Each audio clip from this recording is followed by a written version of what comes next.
بسم اللہ الرحمن الرحیم بسم اللہ الرحمن الرحیم الحمد للہ والصلاة علی اہلہا۔ عزیز طلبہ، السلام علیکم ورحمۃ اللہ وبرکاتہ۔ شرح الامہ اول کتاب الصلاۃ درس نمبر 101 میں نیت کے اندر وجوب غائی کے قصد کی تحقیق پیش کی جائے گی۔ نیت میں وجوب غائی کا معنی اور مفہوم بیان کیا جائے گا۔ وجوب غائی کی ماہیت میں شکر و لطف کی وضاحت کی جائے گی۔ قصد تقرب کا اساس ہونا نیت میں، اس پر روشنی ڈالی جائے گی، اور نیت کے متعلق شہید ثانی کی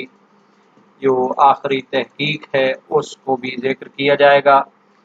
سب سے پہلے عبارت کو دیکھتے ہیں۔ فرمایا وَعَلَى اعتبار الوجوب المعلل يكون آخر الممیزات الوجوب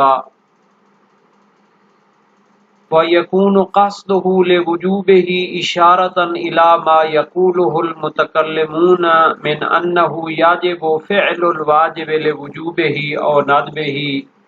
او لوجههما من الشکر او اللطف او الامر او المرکب منها او من بعضها على اختلاف الآراء، بنابر اس کے کہ وجوب غائی کی نیت کرنا واجب ہو،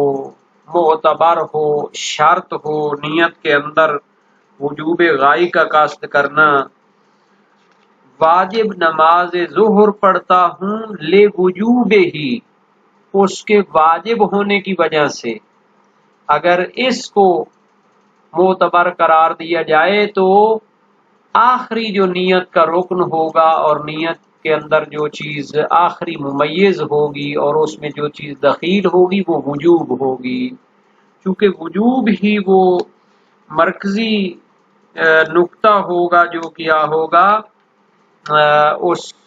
کو غایت اور غرض و غایت قرار دیا جا رہا ہے۔ تو ممیزات کے عنوان سے جو چیزیں نیت کے اندر وارد ہوتی ہیں، مثلا فرض کو معین کرنا، نوع کو معین کرنا، اسی طرح اگر وجوب کو غایت کے عنوان سے لیں تو یہ آخری ممیز اس کا قرار پائے گا۔ وَيَكُونُ قَصْدُهُ، میں نماز ظہر پڑھتا ہوں لے وجوب ہی، اس کی وجوب کی وجہ سے۔ تو یہ جو وجوب غائی کا قصد کرنا ہے، اشارتاً الی ما یقولہ المتکلمون، یہ دراصل اشارہ ہے اس چیز کی طرف جو علماء کلام و عقائد کے ماہرین کہتے ہیں، من انہ یجب فعل الواجب لوجوبہ او ندبہ، کہ واجب کو جو انجام دیا جاتا ہے تو واجب کو انجام دینے میں واجب ہے کہ اس کے وجوب کی وجہ سے اس کو انجام دیا جائے یا اس کے استحباب کی وجہ سے انجام دیا جائے، یعنی اس کا محرک کیا ہونا چاہیے، وجوب ہونا چاہیے،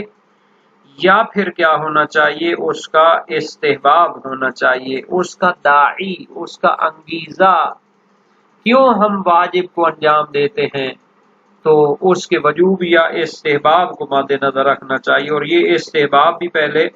بیان ہو چکا ہے۔ یہ واجب نماز کو جو جماعت کے ساتھ تکرار کیا جائے گا تو وہ وجوب اس کا استحباب غائی ہوگا۔ تو یا تو اس جو متکلمین کہتے ہیں کہ فعل واجب یعنی واجب کو انجام دینا واجب ہے اس کے وجوب کی وجہ سے یا ندب کی وجہ سے، او لواجہہما من الشکر، یا پھر ان کو انجام دینا واجب ہے کہ شکر منعم کے تحت۔ یہ جو علت واقعی اور مصلحت حقیقی جو ہم نماز پڑھتے ہیں، اس کا غرض و غایت کیا ہے؟ تو علماء کلام کا کام ہے اس طرح کی چیزوں کی تحقیق کرنا۔ وہ کہتے ہیں انسان جتنی بھی بندگی کرتا ہے، جتنی بھی اللہ کی عبادت کرتا ہے دراصل یہ اس کا شکر انجام دے رہا ہوتا ہے۔ خدا تعالیٰ کی ذات نے اس کو وجود بخشا ہے، اس کو صحت سلامتی بخشی ہے، اس کو رزق دیتا ہے، اس کا پورا وجود خدا کی نعمات اور خدا کے فیض سے استفادہ کر رہا ہے، تو اس کو چاہیے کہ اس نعمات کے شکر کے لیے اس کی عبادت انجام دے۔ تو اس طرح یہ نیت کرے گا کہ میں نماز پڑھتا ہوں شکر بجا لانے کے لیے، تو اس کی یعنی اس وجوب غائی کی ایک علت کیا، ایک وجہ اس کی کیا ہو سکتی ہے، شکرانے کی خاطر نماز پڑھنا۔ یا کبھی جو ہے نا جی اس جو واجب کو ہم انجام دیتے ہیں اس کی وجہ کیا ہوتی ہے، لطف پروردگار کی وجہ سے میں نماز پڑھتا ہوں۔ اہل کلام اور عقائد کے ماہرین کے نزدیک لطف سے کیا مراد ہے، یعنی اللہ تعالی نے انسان کے لیے ایسے اسباب فراہم کیے ہیں کہ وہ کیا ہو جاتا ہے، عبادت اور بندگی کے قریب ہو جاتا ہے، اطاعت خدا کے قریب ہو جاتا ہے اور معصیت سے دور ہو جاتا ہے۔ یہ اللہ کا لطف ہوتا ہے۔ ایک ہی گھر میں ایک ہی معاشرے میں لوگ رہتے ہیں، کچھ لوگ مسجد میں آ جاتے ہیں، کچھ مثلا حرام کاریوں کے لیے چلے جاتے ہیں، تو یہ اللہ کی ایک خاص عنایت ہوتی ہے جس کی وجہ سے جو بندگی کے لیے قریب ہوتے ہیں، یہ اللہ کی عنایت ہوتی ہے۔ تو اس لطف کو مد نظر رکھنا چاہیے اور شکر ادا کرنا چاہیے کہ خدایا تیری عطا اور تیرے خصوصی لطف و عنایت سے میں اس جو ہے نیک کام کے قریب آیا ہوں اور واجب کو انجام دینا چاہتا ہوں۔ تو اس طرح نیت کرے گا کہ میں نماز پڑھتا ہوں تاکہ وہ جو لطف الہی ہے اس کے شامل حال ہوا ہوں، تو اب اس کی بدولت میں کیا کرتا ہوں، نماز انجام دیتا ہوں۔ اویل امر، یا بعض لوگ کہتے ہیں کہ نماز کو جو پڑھنا ہے اس کی غرض و غایت کیا ہے، امر الہی کی وجہ سے میں نماز پڑھتا ہوں، یہ امر اس کا کیا ہے، غرض و غایت ہوتا ہے۔ تو یہ نیت کرے کہ میں امر پروردگار کی وجہ سے نہیں کیا کرتا ہوں، نماز پڑھتا ہوں یا عبادت کرتا ہوں۔ اویل مرکب منہا، یا پھر ان تمام امور کو اپنی نیت اور غرض و غایت کے عنوان سے ان کو شامل کر لے، شکر کا بھی جو ہے نا جی قصد کرے، لطف کو بھی ذہن میں لے آئے، امر الہی کو بھی ذہن میں لے آئے۔ او من بعضها علی اختلاف الآراء، یا بعض علماء کہتے ہیں کہ نہیں، سب امور کو ذکر کرنے کی ضرورت نہیں ہے، ان میں سے بعض کو بھی اگر ذکر کر دے یا اس کی طرف متوجہ ہو تو یہی کافی ہوتا ہے۔ لطف الہی جو علم کلام میں بیان ہوا ہے، اس کی حقیقت کیا ہے، اس پر کلام ہونا چاہیے، اس پر بحث ہونی چاہیے تاکہ انسان اس حقیقت کو سمجھ سکے کہ ایک ہی معاشرے میں رہنے والے لوگ کس طرح خدا کی بندگی کی طرف راغب ہوتے ہیں اور کچھ لوگ کیا ہو جاتے ہیں، سعادت اور نیک بختی کی راہ کو چھوڑ کر بدبختی کی راہ پر چلے جاتے ہیں۔ تو تین عنوان سے جو ہے نا جی یہ چیزیں سوچی جا سکتی ہیں کہ بعض اوقات خدا تعالی انسان کو اس طرح قرار دے کہ اس سوائے اطاعت کے اس کے اور کوئی چارہ نہ ہو۔ اگر انسان کو مجبور کر کے نماز پڑھائی جائے یا اس کو جو ہے کوئی اچھا کام کرایا جائے تو یہ تکلیف باطل ہوگی، یعنی اس کا وہ لطف اور مزہ نہیں ہوگا جو ایک انسان آزادی اور اختیار کے ساتھ قصد کے ساتھ خدا کی بندگی کرے۔ تو اسی طرح اگر کسی کو کسی گناہ کے اوپر مجبور کر دیا جائے تو بھی جو ہے اس کو پھر سزا دیں گے تو وہ صحیح نہیں ہوگا عقلی لحاظ سے۔ اسی لیے قرآن اور سنت میں اس چیز کی تاکید کی گئی ہے کہ خدا تعالی نے ہرگز انسان کو معصیت یا اطاعت پہ مجبور نہیں کیا، اس چیز کو ہر انسان اپنے دل سے باور کرتا ہے۔ تو اللہ تعالی نے کیا کیا ہے، جو اس کے اچھے بندے ہوتے ہیں ان کے لیے ایسے اسباب مہیا کرتا ہے، ایسی جو ہے ماحول کو فراہم کرتا ہے کہ وہ اپنے عزم و ارادے کے ساتھ خدا کی اطاعت کی طرف راغب ہوتے ہیں اور اس کی نافرمانی سے دور جاتے ہیں۔ کیوں اس نے قرآن و سنت میں ثواب و عذاب کو بیان کیا ہے، مواعظ حسنہ بیان کی، انسان ان کو سن کے مجبور تو نہیں ہو جاتا لیکن اس کو ایک دلچسپی پیدا ہو جاتی ہے۔ اس کے حوالے سے یہ بھی کہا جا سکتا ہے کہ یہ جو انبیاء کی قربانیاں ہیں، اولیاء اللہ کے جو بڑے بڑے قیام ہیں، تحریکیں ہیں، ان سے جو لوگ سبق لیتے ہیں، ان کی محافل ذکر میں شریک ہوتے ہیں، تو اس سے بھی بہت زیادہ ان کو تقویت ملتی ہے ان کے ایمان کو، اور وہ خدا کی بندگی کے قریب ہوتے ہیں۔ تو یہ سارے الطاف الہیہ ہیں جو اس نے اپنے بندوں کے لیے مہیا فرمائے ہیں۔ اب ہم آتے ہیں جناب علی بعد والی عبارت کی طرف، وَوُجُوبُ ذَلِكَ أَمْرٌ مَرْغُوبٌ عَنْهُ إِذْ لَمْ يُحَقِّقْهُ الْمُحَقِّقُونَ فَكَيْفَ يُكَلَّفُ بِهِ غَيْرُهُمْ۔ اجب وجوب غائی، میں نماز پڑھتا ہوں شکرانے کے لیے، میں نماز پڑھتا ہوں لطف الہی کی بدولت، یہ بہت بلند مرتبہ ہے، لیکن اس کی تحقیق تو جناب علی بڑے بڑے علماء کلام اور محققین جو ہے نا بڑی مشکل سے اس تک پہنچتے ہیں، اولیاء اللہ اس پر پہنچتے ہیں۔ تو تمام عوام و خواص کے لیے اس کو واجب قرار دینا یہ بلا دلیل ہے۔ یہ کہنا چاہتے ہیں وجوب ذالک امر مرغوب عنہ، یعنی یہ ایک ایسا امر ہے کہ جس کو پسند نہیں کیا گیا اور اس کی کوئی دلیل نہیں ہے۔ اچھی بات ہے، امام علی علیہ السلام کا وہ مشہور فرمان ہے، کچھ لوگ اللہ کی عبادت کرتے ہیں اس کے ثواب کے لالچ میں، یہ مزدوروں کی طرح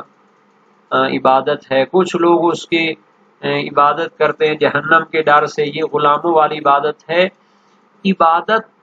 جو عشاق کی عبادت ہے، جو محبین کی عبادت ہے، جو احرار کی عبادت ہے، وہ کیا ہے کہ انسان عبادت کو انجام دے اس نیت سے کہ وہ ذات جس کی بارگاہ میں نماز پڑھتا ہوں وہ لائق عبادت ہے۔ لیکن یہ معرفت چاہیے، سب لوگوں کی معرفت برابر نہیں ہوتی، تو ہم یہ نہیں کہہ سکتے کہ یہ سب لوگوں کے لیے واجب ہے، چونکہ محققین نے بھی اس کی مثلا آخری تہ تک تحقیق نہیں کر لی، فَكَيْفَ يُكَلَّفُ بِهِ غَيْرُهُمْ، تو کیسے ہم اس کو تمام عوام و خواص کے لیے واجب قرار دے سکتے ہیں۔ تو یہ ہو گیا جناب نے وجوب غائی کے بارے میں کہ چونکہ اس کی کوئی دلیل نہیں ہے اس وجہ سے اس کو سب کے لیے واجب نہیں قرار دیا جا سکتا۔ جو معرفت کے بلند مراتب پر فائز ہیں وہ اس کی نیت کریں، اور ہونی بھی چاہیے، لذت عبادت یہی ہوتی ہے۔ وَالْقُرْبَةِ وَهِيَ غَایَةُ الْفِعْلِ الْمُتَعَبَّدِ بِهِ، فرماتے ہیں وہ جو کہہ رہے کہ وجوب کی نیت ہونی چاہیے، ادا و قضا کو تعین کرنا چاہیے، کہ یہ اس پر عطف ہے۔ معینۃ القربۃ، یعنی تقرب کو بھی کیا کرنا چاہیے، مینشن کرنا چاہیے اور اس کو نیت میں لانا چاہیے۔ وَهِيَ غَایَةُ الْفِعْلِ الْمُتَعَبَّدِ بِهِ، جس فعل کے ذریعے عبادت کی جا رہی ہے، خدا کی بندگی کی جا رہی، اس کی غرض و غایت یہی قربت ہوتی ہے، یعنی انسان نماز کے ذریعے، عبادت اور بندگی کے ذریعے تقرب، خدا کا قرب اور اس کی خوشنودی کو حاصل کرے۔ وَهُوَ قُرْبُ الشَّرَفِ، اچھا یہ بھی ہے کہ کوئی بندہ یہ نہ سمجھ لے کہ جو تقرب کی نیت کے ساتھ عبادات کرتے ہیں تو وہ کوئی خدا کے قریب ہو جاتے ہیں زمانے اور مکان کے لحاظ سے، نہیں، وہ تو زمان و مکان سے پاک ہے خدا تعالیٰ۔ یہ شرف اور مرتبے کے لحاظ سے وہ قریب ہو جاتے ہیں خدا کے پسندیدہ کاموں اور اس کی جو رضوان اور خوشنودی ہے اس کے قریب ہو جاتے ہیں۔ لَلزَّمَانِ وَالْمَكَانِ،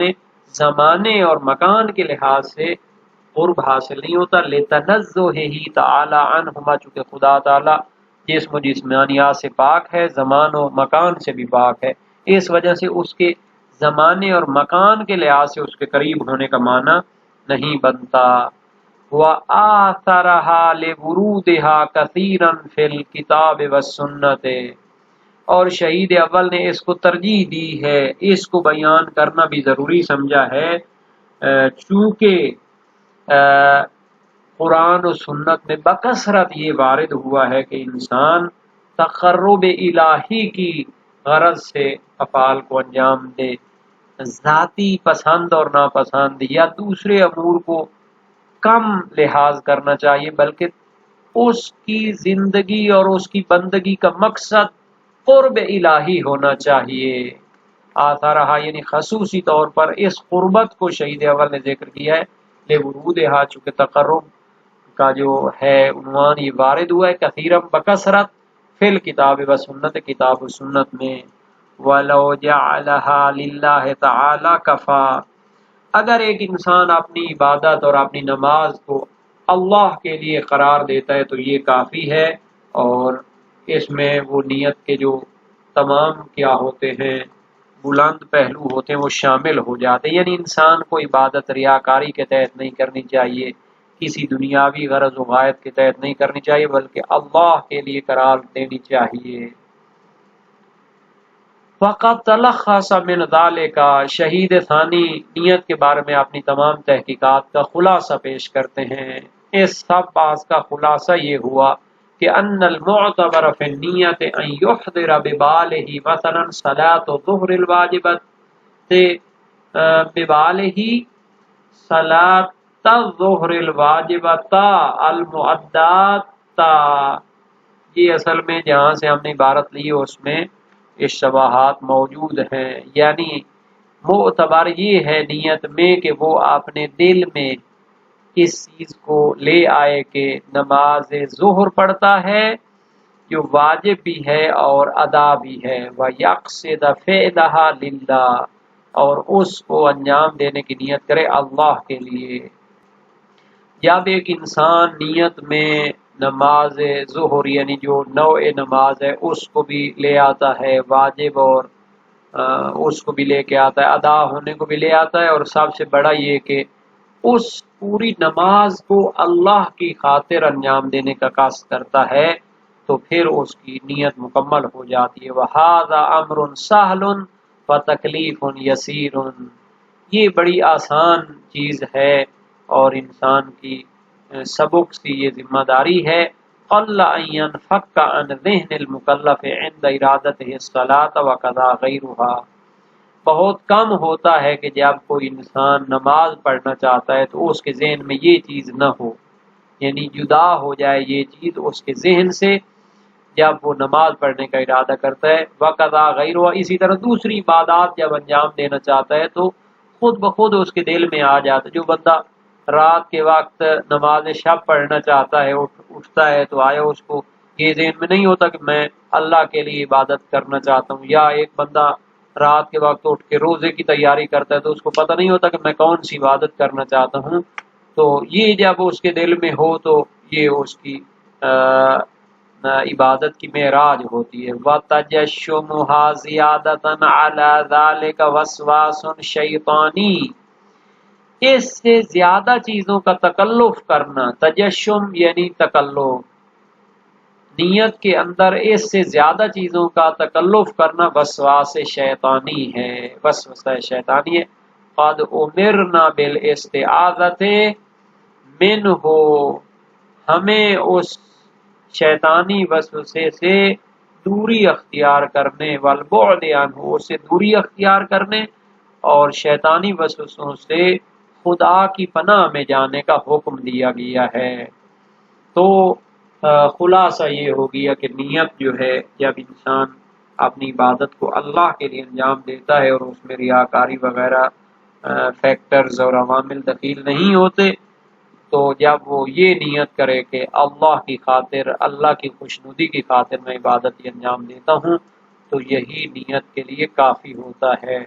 جو عبادت کر رہا ہے، روزہ ہے اس کا اس کو پتہ ہو، نماز پڑھنا چاہتا ہے، نماز ہے تو ظہر ہے، عصر ہے، کون سی ہے یہ اس کو پتہ ہو، تو پھر جو ہے نا جب وہ انجام دے گا عبادت تو یہی اس کے لیے کافی ہوگا۔